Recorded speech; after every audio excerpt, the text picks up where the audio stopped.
समन्ता चक्रवालेषु अत्रा गच्छन्तु देवता सद्धम्मं मुनिराजस् सुनन्तु सग्मुक्तदं धम्मश्रवण कालो अयं बदन्ता धम्मश्रवण कालो अयं बदन्ता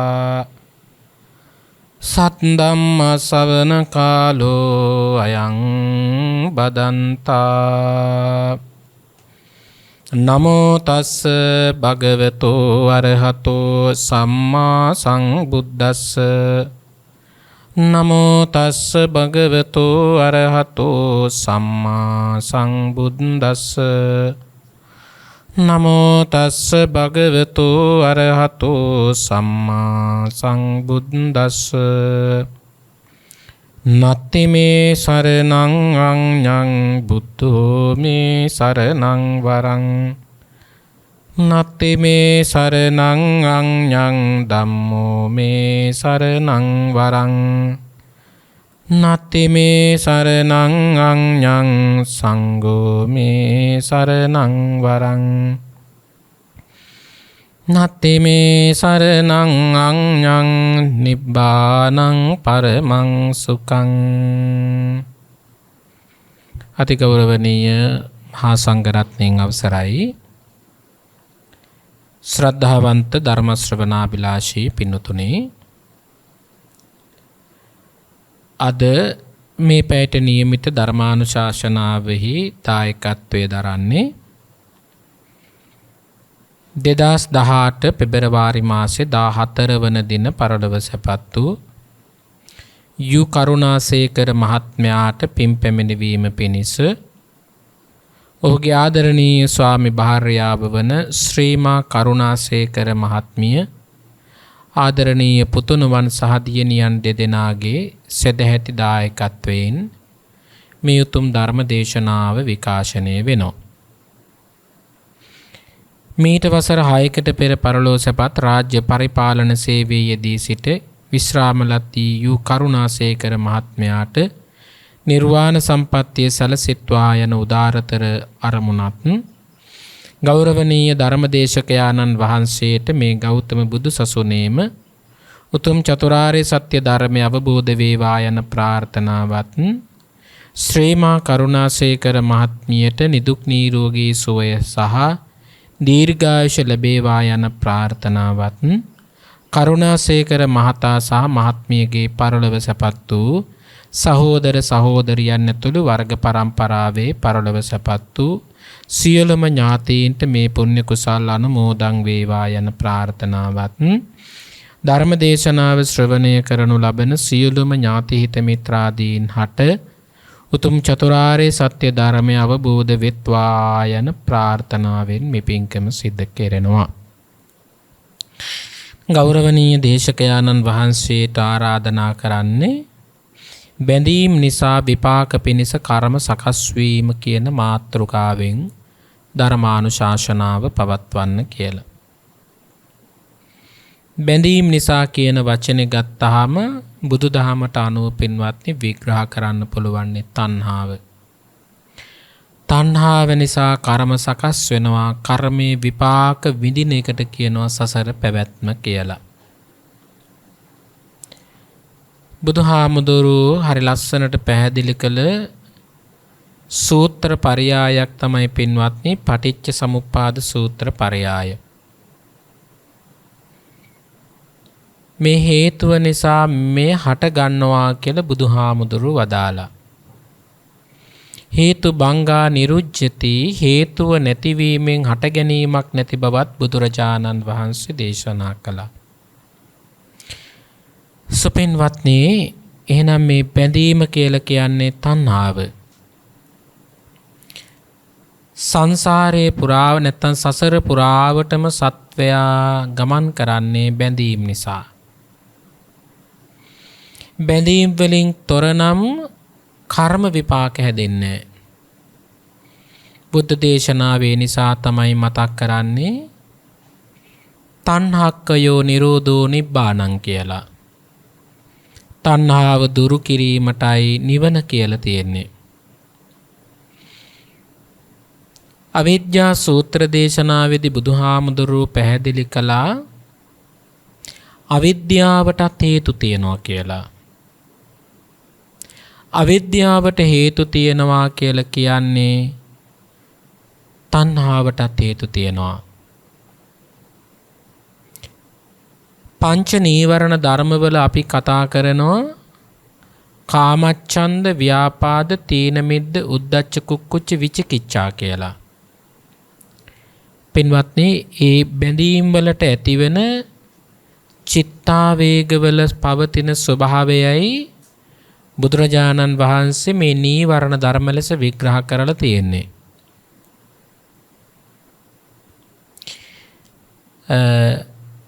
හරි ලස්සනම සූත්‍ර දේශනාවක් තියෙනවා පින්වත්නි මජ්ක්‍ධිම නිකායේ උපරිපන්නාසකේ. ඒ සූත්‍රයේ බුදුරජාණන් වහන්සේ දේශනා කරන්නේ මේ කුරු රට නියම්ගම වැඩ වාසය කරද්දී තමයි බුදුහාමුදුරු මේ දේශනා පවත්වලා තියෙන්නේ. සප්පාය කියන සූත්‍රය. බුදුරජාණන් වහන්සේ ළඟට එනවා මේ පුත්‍රයෙක්. මේ පුත්‍රයා නැත්තං කුලවන්ත කුමාරයා බුදුහාමුදුරු ළඟට ඇවිල්ලා කියනවා ස්වාමීනි ඔබ වහන්සේ විසින් දේශනා කරන ධර්මයේ මොන විදිහටද දේශනා කරන්න කියලා. ඒ වෙලාවේදී බුදුරජාණන් වහන්සේ පැහැදිලි කරනවා පින්වත්නි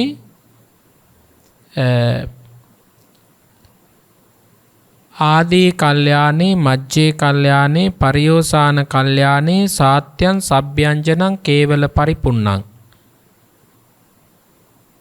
බ්‍රහ්මචරියං පකාශේති.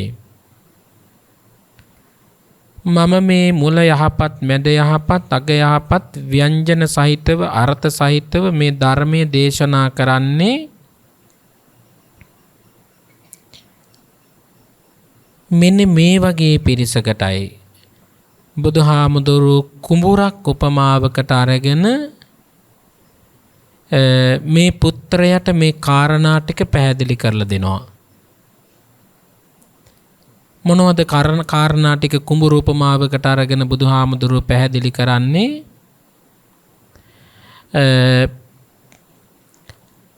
කුඹුරක් තියෙනවා, ඒ කුඹුර සාරයි. තව කුඹුරක් තියෙනවා, ඒ කුඹුර මධ්‍යමයි. තව කුඹුරක් තියෙනවා, ඒ කුඹුර කැට සහිතයි, කරජ වතුරෙන් යුක්තයි. නිස්සාර වූ කුඹුරක් තමයි තියෙන්නේ. ඒ නිස්සාර වූ කුඹුරෙහි කවුද බීජ වපුරන්නේ කියලා බුදුරජාණන් වහන්සේ මේ කෙළඹි පුත්‍රයාගෙන් අහනවා. සාරවත් නැති මුඩු ලුණු ස්වභාවයකින් යුක්ත කුඹුරක කවුද බීජ වපුරන්නේ? කිසිවෙකු වපුරන්නේ නැහැ. තව කුඹුරක් තියෙනවා හරි සාරවත්. බීජ වපුරපු ගමන් ඒ කුඹුරේ විශාල අස්වැන්නක් ලබන්න පුළුවන්කම තියෙනවා. ඊළඟට කියනවා අනිත් කුඹුර මධ්‍යම ප්‍රමාණයෙන් යුක්තයි. ඒ කුඹුරේ කවුද වපුරන්නේ කියලා. බුදුහාමුදුරුවෝ මේ කෙලිඹි පුත්‍රයාට මතක් කරනවා පුත්‍රය මම සරණ කරගත්ත මම පිහිට කරගත්ත මා කෙරෙහි විශ්වාසයේ තබාගත්ත ඒ කියන්නේ ශ්‍රද්ධාවෙන් යුක්ත වෙච්ච කෙනෙකුට මං සරණ වෙන්න ඕන මං පිහිට වෙන්න ඕන මං පිළිසරණ වෙන්න ඕන.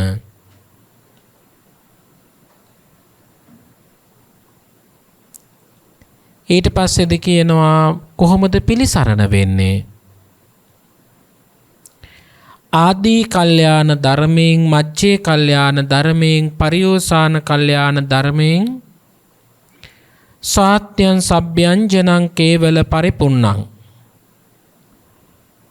මේ පරිපූර්ණ වූ ධර්මයෙන් මම පිහිට වෙන්න ඕන කියලා පැහැදිලි කරනවා. අන්‍ය තීර්ථකයන්ටද මම පිහිට වෙනවා. ශ්‍රද්ධාව නැති අයටත් ශ්‍රද්ධාව ඇති අයටත් මම පිහිට වෙනවා. මේ බුදුරජාණන් වහන්සේ පැහැදිලි කරන ධර්මපරියාය. ආපහු බුදුරජාණන් වහන්සේ හරි ලස්සන උදාහරණයක් ගන්නවා පින්වත්නි. ඒ තමයි මේ කල තුනක්. එක කලයක් තියෙනවා, ඒ කලේ වතුර සිදුරු සහිතයි. වතුර පිරෙව්වට වැඩක් වෙන්නේ නැහැ. වතුර ගලාගෙන යනවා.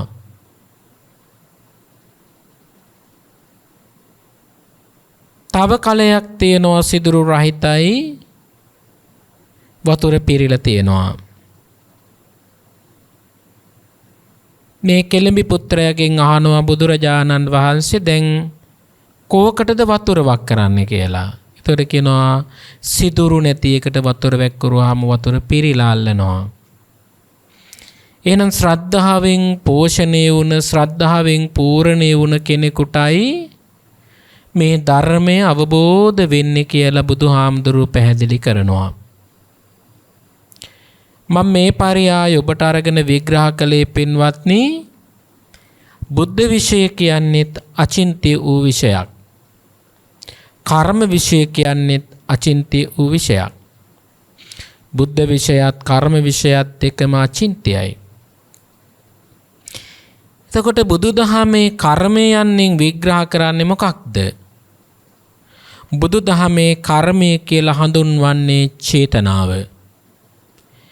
චේතනාහං භික්කවේ කම්මං වදාමි චේතයිත්වා කම්මං කරෝති කායේන වාචා මනසා.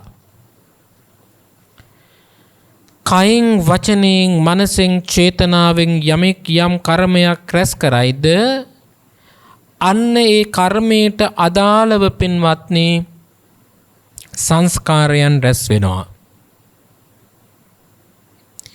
යහපත් කර්මයන් කළොත් යහපත් කර්ම විපාක. අයහපත් කර්ම කළොත් අයහපත් කර්ම විපාක සැලසෙනවා.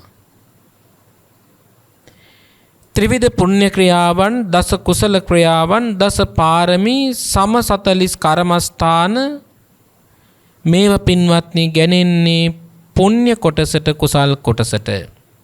ඒවට කියනවා පුණ්‍ය කර්ම කියලා. පස්පව් දස අකුසල් අධර්මික වෙළඳාම සහ අයහපත් කර්ම ක්‍රියාවන් අයහපත් කර්ම ලෙස ධර්මයේ විග්‍රහ කරලා තියෙනවා.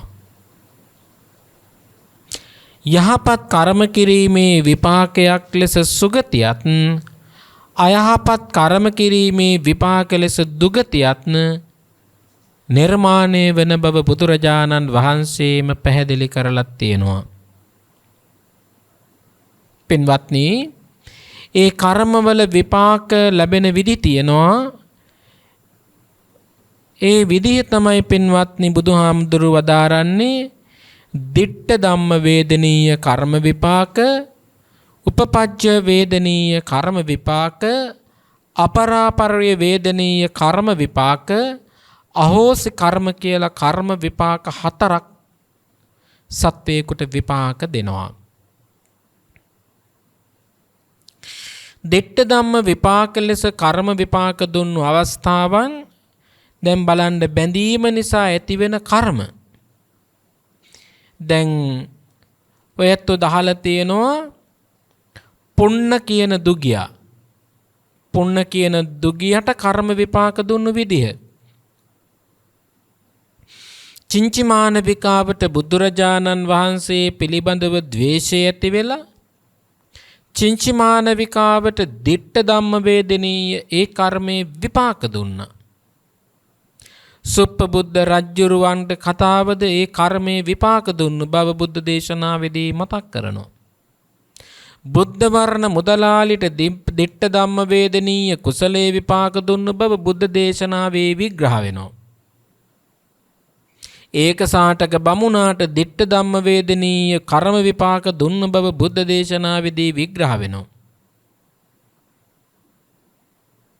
මහා කච්චායන මහරහතන් වහන්සේ පිළිබඳව රාගසිත ඇති කරගත්ත ඒ රජ්ජුරුවන්ට ලිංග විපර්යාසයේ සිද්ධ වුණු ditta ධම්ම වේදනීය කර්ම විපාකයේ පිළිබඳව බුද්ධ දේශනාවෙහි දැක්වෙනවා.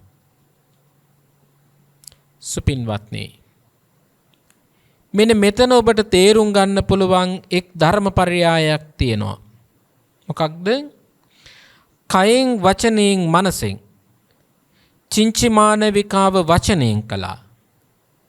සුප්පබුද්ධ රජ්ජුරුව ක්‍රියාවෙන් කළා. මහා කච්චායන මහරහතන් වහන්සේ පිළිබඳව මනසින් කළා. කයෙන් වචනයෙන් මනසෙන් සිද්ධ වුණු මේ අකුසල කර්ම විපාකය ditta ධම්ම වේදනීය වශයෙන් ඊ타මත් නිතා කෙටි කලකදී කර්ම විපාක ගෙනල්ලා දුන්නා. බලන්න කර්මයේ සකස් වෙන විදිහ. ඊළඟට පින්වත්නි, අපි කරන යම් කුසල අකුසල කර්ම වලට මතු ජීවිතයේ කොටසක් විපාක ගෙනල්ලා දෙනවා. එහෙම වෙන්න හේතුව චිත්ත වීතියේ හත්වන ජවනයාගේ ශක්තියෙන් උපපජ්ජ වේදනීය කර්මය හට ගන්නවා. නිදර්ශනයක් ලෙස උදාහරණයක් ලෙස ඔබට කිව්වොත් දේවදත්ත හාමුදුරුවෝ අපාඝාත වුණේ උපපජ්ජ වේදනීය වශයෙන්. සරියුත් මහරහතන් වහන්සේට පහර දුන්නේ නන්ද යක්ෂයා අපාඝාත වුණේ. මහා ගුණවන්ත උප්පලවර්ණා මහමෙහෙණින් වහන්සේ දූෂණය කළ නන්ද මානවකයා අපාඝාත වුණේ. ඉන්දික දුකියා අනුරුද්ධ මහරහතන් වහන්සේට එක් දන් හැන්දක් දීලා දෙව්ලොව ඉපදුනේ. බණ අසමින් හිටපු තිරිසන් ආත්මේ මැඩියා දෙව්ලොව ඉපදුනේ පින්වත්නි උපපජ්ජ වේදනීය කර්ම විපාකයක් විදිහටයි. බැඳීම් නිසා ඇතිවෙන කර්ම සකස් වීම. උපලවර්ණා මහතෙරණින් වහන්සේ දූෂණය කළේ බැඳීම් නිසා. එහෙනම් ඒ බැඳීම නිසා ඇතිවෙච්චි අකුසල අඳුරු විපාකයේ තමයි මහ පොළව පලාගෙන පින්වත්නි නිරයට ඇදගෙන ගිය බව බුද්ධ දේශනාවේදී දැක්වෙනවා.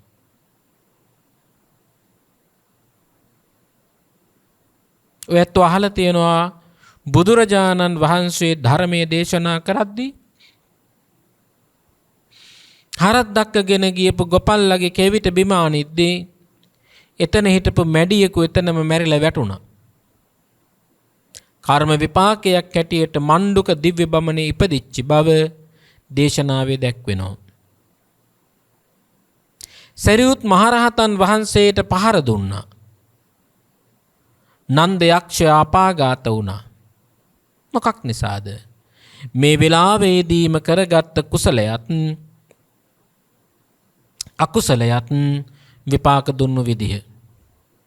ඊළඟට ධර්මය උගන්වන කර්ම විපාකයේ තමයි අපරාපර්ය වේදනීය කර්මය. එහෙනම් අපරාපර්ය වේදනීය අකුසල කර්ම විපාකයට මොකක්ද ඇතිවෙච්ච බැඳීම? මේ ජීවිතයේදී විපාක නොදෙන මතු මීළඟ ජීවිතයේ හැරුණු කල දීර්ඝ සංසාරයකදී විපාක දෙන කර්මවලට කියනවා අපරාපර්ය වේදනීය අකුසල කර්ම කියලා. අභිධර්ම පිටකේ විග්‍රහ වෙන කාරණාව පරිවර්තනයක් වශයෙන් කිව්වොත් මෙහෙම: එම අවස්ථාවේ පහළ වෙන චිත්ත වීතියේ ජවන සතින් මැද ජවන පහ, එනම් 1 නෑ 2 3 4 5 6.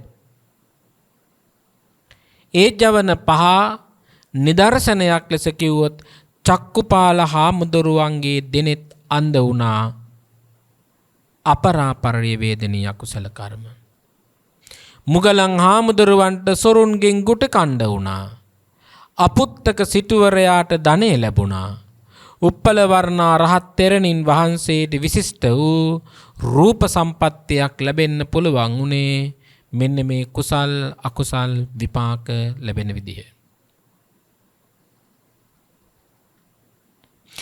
තව කර්මයක් තියෙනවා, ඒකට කියනවා පින්වත්නි අහෝසි කර්ම කියලා. මෙලවදීම විපාක දී යුතු කොටස මෙලවදීම විපාක දෙන්නට අවස්ථාවක් ලැබුණේ නැත්තම් මතු ආත්මයකත් විපාක දීමට අවස්ථාවක් උදා නොවුනොත් අන්නේ කර්මවලට කියනවා අහෝසි කර්ම කියලා.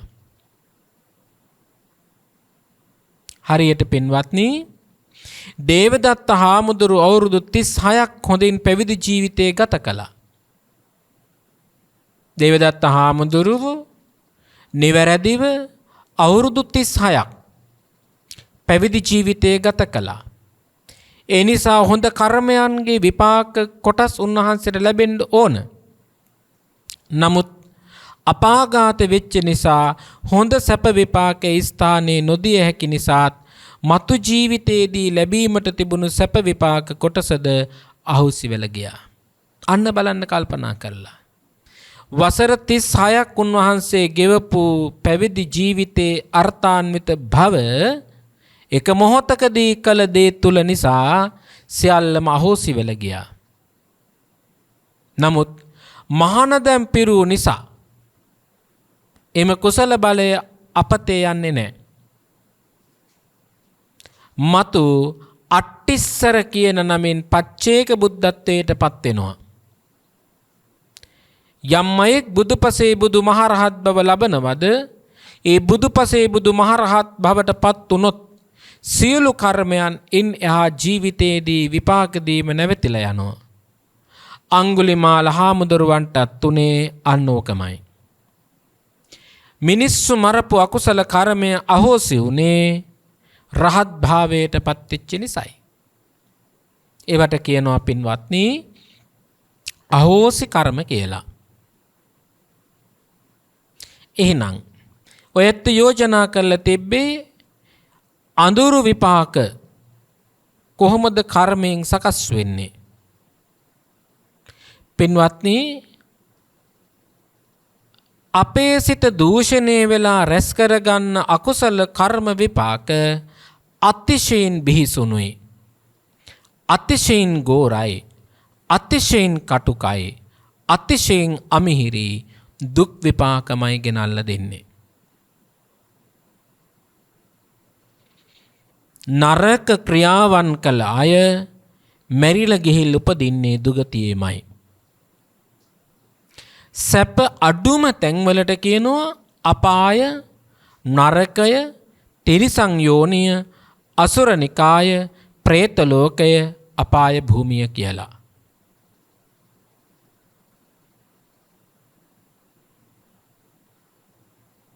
පින්වත්නි මේවට තමයි විග්‍රහ වෙන්නේ.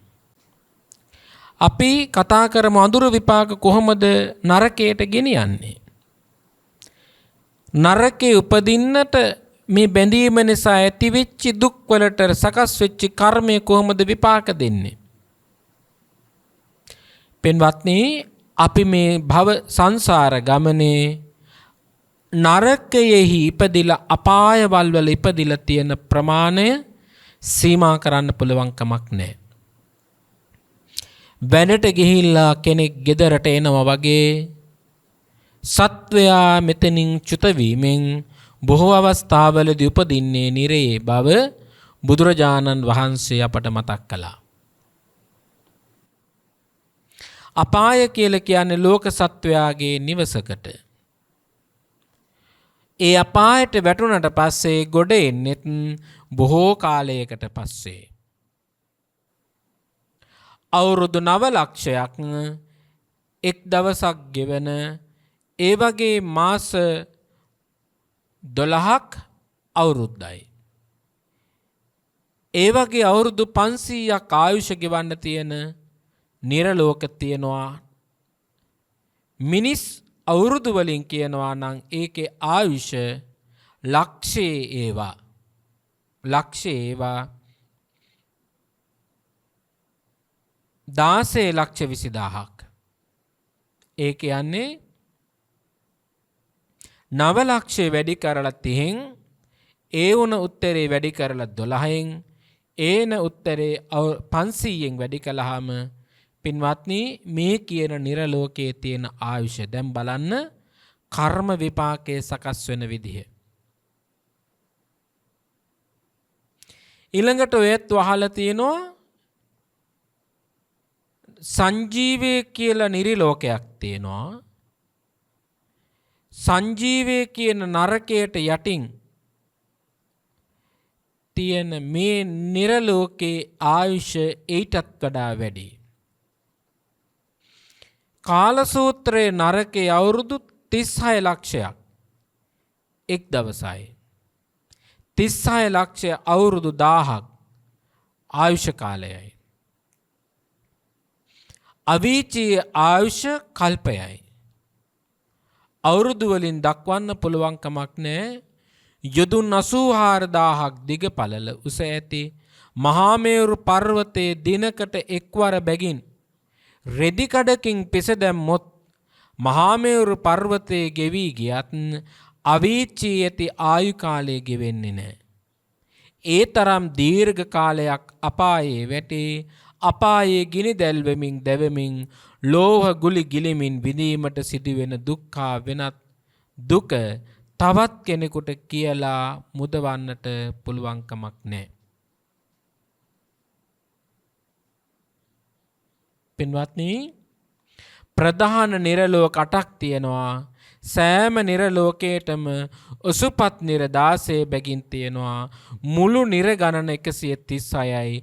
කුඩා නරකයෝ වර්ග 4ක් තියෙනවා. ගූත නරකය, අසිපත් නරකය, කුක්කුල නරකය, සිම්බලී නරකය කියලා නිර්ලෝක තියෙනවා. ඔන්න බැඳීම් නිසා විපාක කර්ම සකස් කරන විදිහ නරකයේ. සංජීවය කියන නිර්ලෝකයේ තියෙන ස්වභාවය යමපල්ලං එහි උපදුණු සත්වයන් ගිනියම් මෙච්චි පොළවෙහි එලලා කෑලි කෑලි වලට කපද්දී සත්වයන් කර්ම බලයෙන් නැවත ජීවත් වෙන නිසා මේ නිර්ලෝකයට කියනවා සංජීවය කියලා. දැන් ඔන්න බැඳී මොකක්ද? මම මුලිනුත් ඔයයන්ට මතක් කළා කාමච්ඡන්දය තමන් කැමති රූප, ශබ්ද, රස මේ කියන පංචකාමයන් වලට තමන් කැමති වෙනකොට ඒ කැමති දේ තමන්ට නොලැබෙනකොට ව්‍යාපාදය තරහව ඇති වෙනවා. තමන්ට ඕනෑ විදිහට කාමච්ඡන්දය නොලැබෙනකොට තමන්ගේ සිත තුළ ක්‍රෝධය ඇති වෙනවා. අන්නේ ඇතිවීම නිසා මානය ඇති වෙනවා. කලකෝලහල කරනවා. තමන්ගේ ඇති බලයෙන් දුබලයන්ව පෙළනවා. සත්තු මරනවා. නිලධාරීහු තමන්ගේ අය පෙළනවා. දැන් බලන්න. බැඳීම නිසා ක්‍රෝධය හටගත්තා.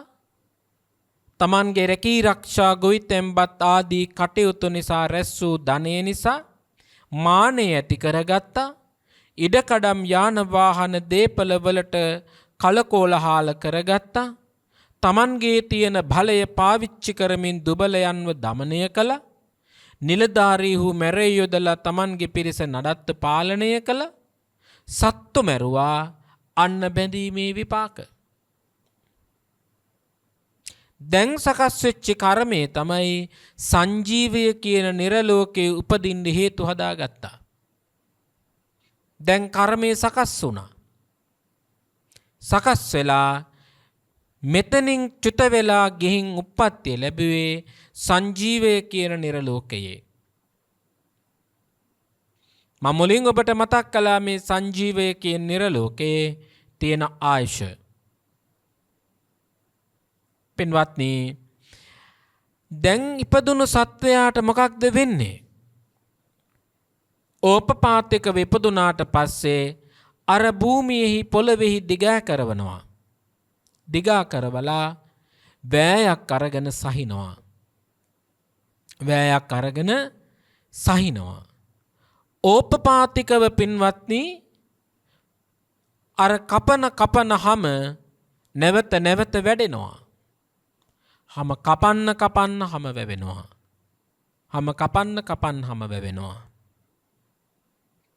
පින්නතුනි ඔබ කල්පනා කරලා බලන්න මොකක්ද මේ ජීවිතය කියලා. කවුද මේ වෙනකොට බේරගන්න ඉන්නේ? ඉඩම කඩම කොහෙද එතකොට පිහිටට එන්නේ? මිල මුදල් යාන වාහන එතකොට කොයි වෙලාවෙද කාටද පිහිටට එන්නේ? කම්මස්ස කෝම්හි කම්ම දායාදෝ කම්ම බන්දු. බුදුහාමුදුරුවෝ දේශනා කළ බුද්ධ වචනය. කොයි තරම් නම් පින්වත්නි ගැලපෙනවද මේ ධර්මයත් එක්ක ගලපගෙන ජීවිතයට ගලපගනිදී. තමාම දායාද කොටගෙන තමාම පිහිට කොටගෙන තමාටම පින්වත්නි ජීවිතේ විඳවන්න වෙනවා. පින්වතුනි ඔබ නිදහසේ කල්පනා කරලා බලන්න. අපේ මහගෙදර මෙතන නම් නිතරම සිතේ ඇති වෙලා තියෙන්නේ ක්‍රෝධය, මානය, අනුන් තලා පෙළනක ගතිය, කලකෝලහාල, නිලධාරීන් මැරයන් යොදවල පිරිස දමනය කිරීම, සතුන් මරන්න අපි නිතරම පෙළඹෙනවා. නිතරම පෙළඹෙන නිසා අපේ මහගෙදර වෙලා තියෙන්නේ සංජීවය. කවුරුත් අපිව බේරගන්නේ නැහැ. සංජීවය කියන මහගෙදරින් ගැලවුණේ බොහෝ කාලයකට පස්සේ නම් නැවත එතෙන්ට යන්න නෙවෙයි පින්වත්නි අපේ ජීවිතය හදාගන්න ඕන. බැඳීම් නිසා ඇති කරවන අඳුරු විපාක ගැන හිතලා බලන්න. මේ අඳුරු විපාක ගැන හොඳට හිතලා බලන්න. ඊළඟට තියෙනවා පින්වත්නි කාල සූත්‍රය කියන නරකය. කාල සූත්‍රය. කාල සූත්‍රය කියන නරකේ උපන් සත්වයෝ ගිනියම් මෙච්චි පොළොවේහි පෙරලනවා. පෙරලලා දැලි නූල් ගහලා මිනිස්සු ගස් කපනකොට පරණ බැටරි අරගෙන ඒ බැටරි ඇතුලේ තියෙන කළු කුඩු එක පොල් කට්ටකට දාලා පොඩි කරලා වතුර කලවම් කරලා ඔය නූල් අරගෙන ඒකේ ගිල්වලා Tamanට ඕන විදිහට ඒ ලීයේ නූල් ගහ ගන්නවා. අද නම් තියෙන ලේසර්. අතීතයේ එහෙම ගස් කපපු මිනිස්සු හිටියා. පින්වත්නි ආන් ඒ වගේ ගිනියම් මෙච්චි පොළොවේහි පෙරලලා දැලි නූල් ගහලා සහින්න පටන් ගන්නවා කාල සූත්‍රයේ කියන නිර්ලෝකී නිරිසත්වයන්. මොකක්ද අපට තිබුණු මේ කර්මය? අපි දෙමෝපියන්ට මිතුරන්ට ගුණවත් මහාන බමුණන්ට අපරාධ කළොත් අන්න කර්මය සකස් වෙනවා.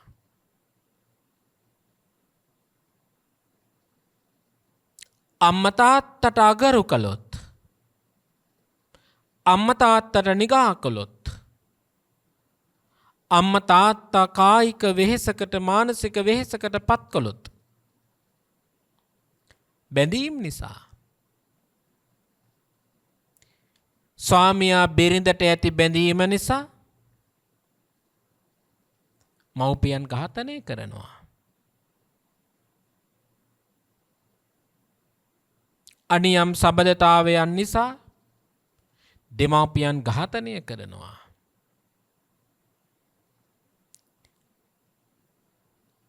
ඒ ඝාතනයත් එක්ක දෙමව්පියන් ඝාතනය කළ අකුසලයේ විපාකය තමන් පිටුපස්සෙන් ගමන් කරනවා. තමන් ඇසුරු කරන මිත්‍රයන් ළඟ බොහොම ගුණවත්කම් තියෙනවා. මේ ලෝකේ හැමෝම නරකයි කියන්න බෑ. මේ ලෝකේ කවුරුත් නරකයි කියන්න බෑ. පින්නතුනේ හොඳක් තියෙනවා නරකක් තියෙනවා.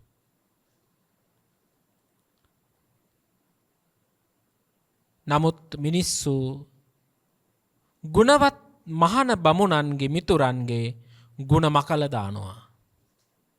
ඒකට කියනවා ගුණමකුකම කියලා. අන්න බැඳීම් නිසා ගුණමකු වෙනවා. බැඳීම් නිසා ගුණමකු වෙනවා. අපරාධ කළ උන්ට එහි දුක් විඳින්න සිද්ධ වෙනවා.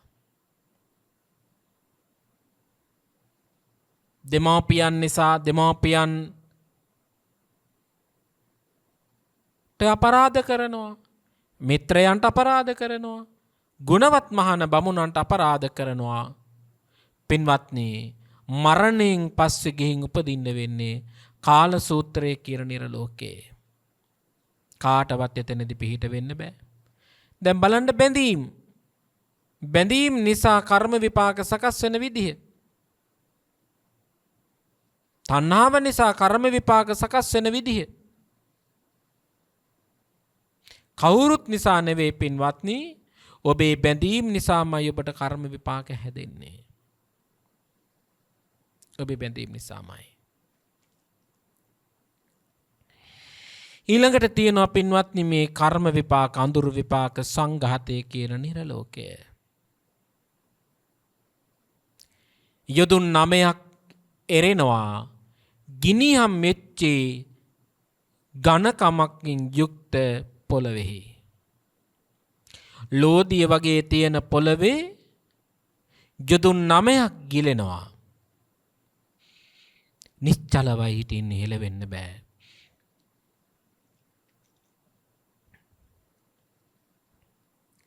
අහස ගුගුරනවා වගේ. මහා හඩෙන් එරී තියෙන නිරිසත්වය අඹරමින් පර්වතය ඒ මේ අත පෙරලෙනවා. ඒ පර්වතයේ පෙරලෙනකොට අර නිරිසත්වයා සුණු විසුණු වෙලා යනවා. හරියට ඇයි ඒ තැන්වල උපදින්නේ? ඇත් අස් ගව සත්තුන්ට වද දෙමින් වැඩ කරපු සත්තු මරපු අය. තමන්ගේ බඩගින්නට තමන් බැඳුණු නිසා, විනෝදයට තමන් බැඳුණු නිසා, තණ්හාවට තමන් බැඳුණු නිසා මිනිස්සු ඉන්නවා පින්වත්නි, ඇත්තු මරලා දල අරගන්න මිනිස්සු ඉන්නවා. අන්න බැඳීම මොකක්ද? දල දෙකට තමන්ට ඇතිවිච්ච තණ්හාව නැමැති බැඳීම නිසා ඇත්තු මරලා දල ගන්නවා. ගවයන් මරනවා. එක්කෝ මසට ඇති කැමැත්ත නිසා, නැත්නම් මුදලට ඇති කැමැත්ත නිසා. මසට හෝ මුදලට කැමැත්ත ඇති නිසා සත්තු මරනවා. පින්වත්නි, සත්තුන්ට වද දෙනවා, කූඩු කරනවා, ගාල් කරනවා, කුරි කොටනවා, තටු කපනවා, ගල් වලින් ගහනවා, හක්ක පටස් තියනවා, මදු අටවනවා, බඳින කඳම් බඳිනවා, වෙඩි තියනවා. සත්තුන්ට විවිධ වද හිංසා පමුණුවන මිනිස්සු ඉන්නවා. විනෝදයට සත්තු මරණ මිනිස්සු ඉන්නවා. විනෝදයට වෙඩි තියන මිනිස්සු ඉන්නවා. මොකක් නිසාද? තමන්ගේ බැඳීම. කාම ඡන්දයට තියෙන බැඳීම නිසා මිනිස්සු පින්වත්නි මේ විදිහේ මහා පව් කරනවා. අන්න කර්ම රැසකස් වෙලා. පින්වත්නි එරුණු නව මේ යොදුන් පොළවෙහි පර්වත ඇඹරි එනකොට අර නිරිසත්වයාගේ ශරීරය සුණු විසුණු කෑලි වලට පෙරලි යනවා. කිසිවෙකුටත් පින්වත්නි ඒක වළක්වන්න බෑ. කිසිවෙකුටත් වළක්වන්න බෑ. ඊළඟට කියනවා පින්වත්නි රෞරවය කියන නරකයේ ගිහින් උපදිනවා කර්ම සකස් වෙලා.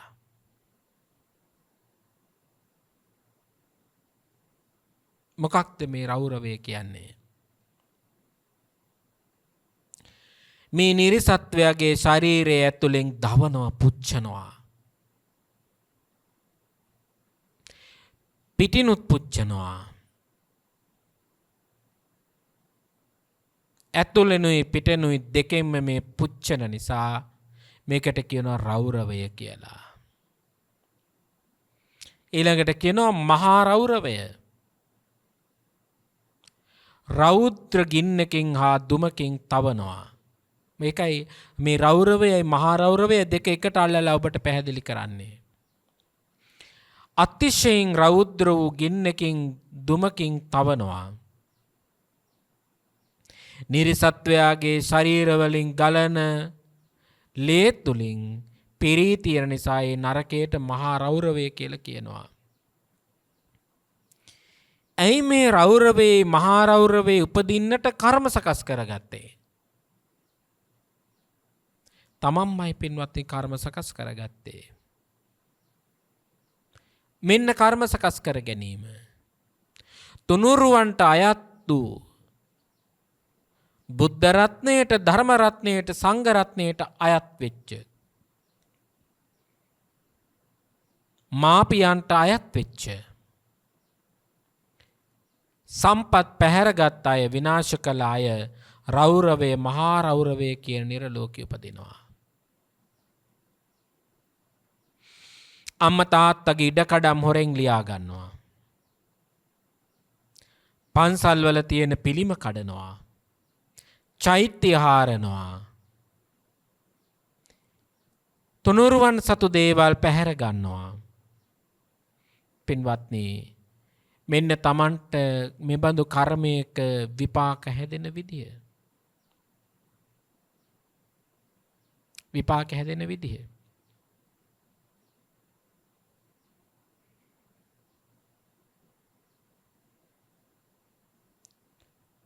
තුනුරුවන්ට අයිති දේ තුනුරුවන්ට අයිති.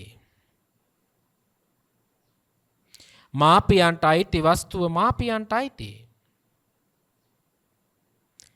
ඒ අයිති තියෙන දේ විනාශ කරන්න ඔබ මුල පිරුවොත් රෞරවය මහා රෞරවය කියන නිරලෝකෙ ඔබට උපදින්න වෙනවා. තාපය. යමපල්ලෝ ගිනි අම්මෙච්චි පොළවේ උල් වලින් අමුණන ලද ගින්නකින් දැවෙමින් දුක් විඳිනවා. මොකක් නිසාද?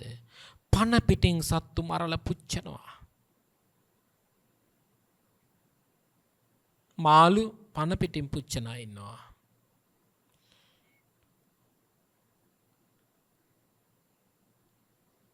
අන් අයගේ ගෙවල් ගිනි තියලා දානවා. ආයතන විනාශ කරලා දානවා.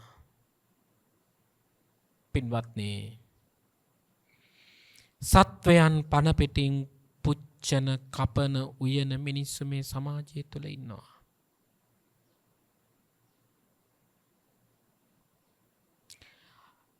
ඒ වගේම දුක් විඳලා මහන්සියෙන් හම්බ කරගත්ත තවත් මිනිස්සුන්ගේ ධනය විනාශ කරන අයත් මේ සමාජය තුළ ඉන්නවා.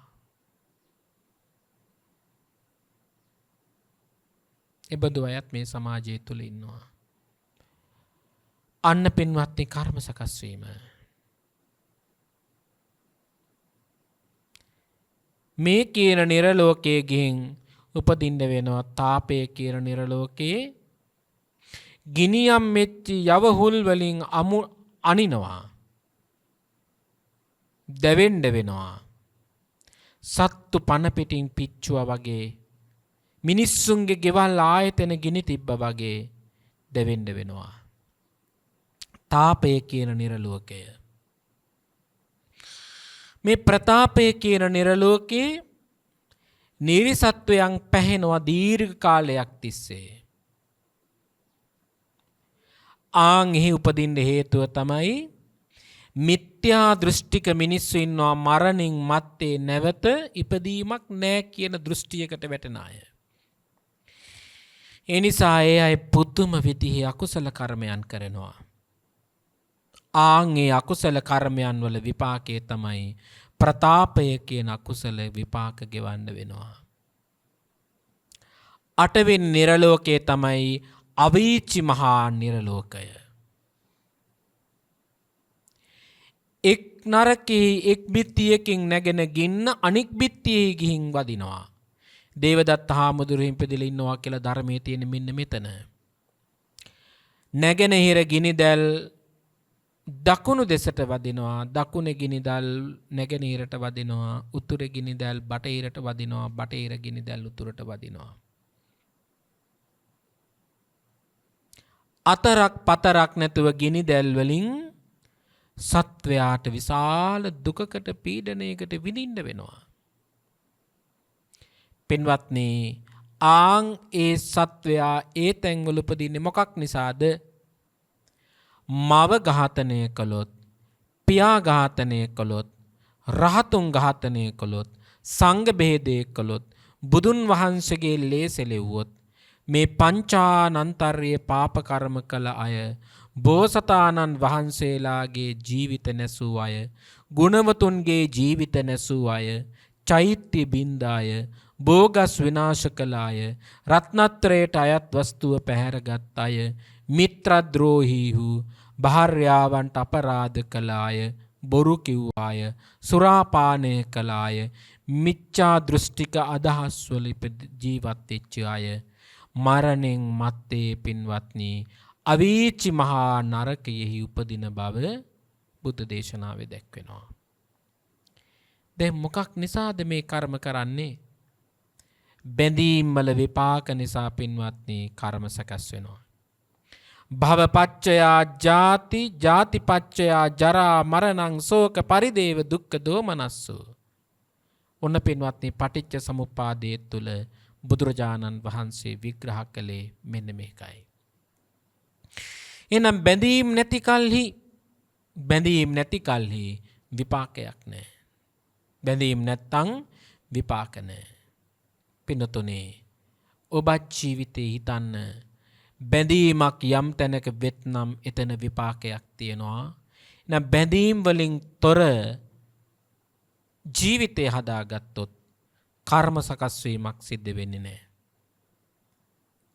මේ සංසාර විමුක්තිය පිණිස ඔබට ගමන් කරන්න බැඳීම් වලින් තොරව සංසාර විමුක්ති සාධනය සඳහා මේ පින් කුසල් උපකාරයක්ම වේවා යන සාදු සිතින් අපි ආශිර්වාද කරනවා.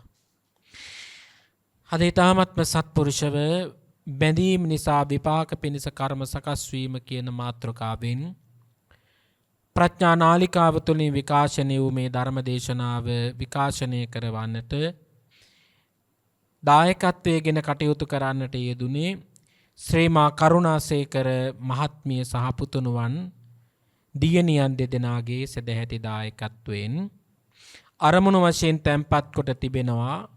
මීට වසර 6කට පෙර පරලොව සපත් වන්නට යෙදුණු රාජ්‍ය පරිපාලන සේවයේ යෙදී සිටි විශ්‍රාමලත්න UK කරුණාසේකර මහත්මයාට උතුම් නිර්වාණ සම්පත්තිය සාක්ෂාත් වේවා යන ප්‍රාර්ථනාවත් ගෞරවනීය දේශකයාණන් වහන්සේට මේ ගෞතම බුදුසසුනේදීම උතුම් චතුරාර්ය සත්‍ය ධර්මය අවබෝධ වේවා යන ප්‍රාර්ථනාවත් ශ්‍රී මා කරුණාසේකර මහත්මියට නිදුක් නිරෝගී සුවය සහ දීර්ඝායුෂ ලැබේවා යන ප්‍රාර්ථනාවත් කරුණාසේකර මහත්මයා සහ මහත්මියගේ පරලොව සැපත් වූ සහෝදර සහෝදරියන් ඇතුළු වර්ග පරම්පරාවේ පරලොව සැපත් සියලුම ඥාතීන්ට මේ පුණ්‍ය කුසල් අනුමෝදන් වේවා යන ප්‍රාර්ථනාවත් ධර්ම දේශනාව ශ්‍රවණය කරන ලබන සියලුම ඥාතීත මිත්‍රාදීන් හට උතුම් චතුරාර්ය සත්‍ය ධර්මය අවබෝධ වෙත්වා යන ප්‍රාර්ථනාවෙන් මේ උතුම් ධර්ම දානය ප්‍රඥා නාලිකාව තුලින් විකාශනය කරවන්නට දායකත්වයේ දරුවා ඒ සත්පුරුෂ සියලු බලාපොරොත්තු වූ ආකාරයෙන් ඉටුවී ගෞතම බුදු සසුන තුලදීම නිවන් මඟ පූර්ණය වේවා යන ප්‍රාර්ථනාව සිදු කරනවා. ආකාසට්ටා චුම්මට්ටා දේවා නාග මහිද්దికා පුඤ්ඤන්තං අනුමෝදිත්වා චිරං රක්ඛන්තු ලෝක සාසනං චිරං රක්ඛන්තු ධම්මදේශනං චිරං රක්ඛන්තු ත්වං සදා. හැම දිනාටම තෙරුවන් සරණයි. දේශක්ඛයෝ නිබ්බානං